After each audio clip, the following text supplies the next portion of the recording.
La puissance dans Dragon Ball Z n'a aucune logique. Au début de Dragon Ball Z, Raditz rivalise avec Sangoku et Piccolo réunis. Jusqu'ici, rien d'anormal.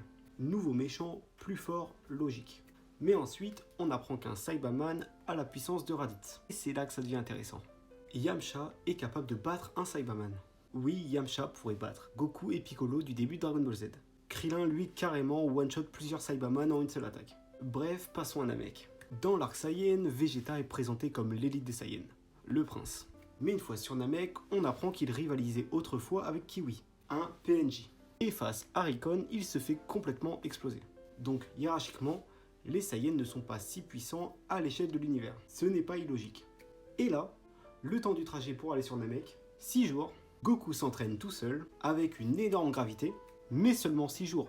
Et il explose la team de Ginyu facilement. Petite pause rapide, j'ai un projet. Cacher 7 boucles de cristal partout en France. Une vraie chasse au trésor géante. Tu trouves une Dragon Ball, une récompense d'environ 500 €. Une quête Dragon Ball dans la vraie vie.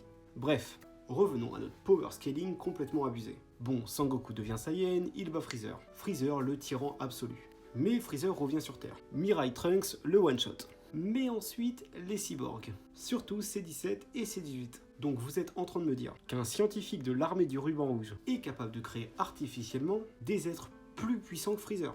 Le tyran Freezer. Si ça c'est pas du power scaling abusé, je ne peux rien faire. Ensuite, ces cyborgs se font absorber et arrive Perfect Cell. Perfect Cell est capable de créer des Cell Junior. Chaque Cell Junior ont une puissance démesurée. Au-dessus de Freezer sans problème. Et là, Gohan et 16J2, ma transformation préférée tout animé confondu. Il one-shot ses Cell Junior au calme. Gohan ado one-shot littéralement Freezer.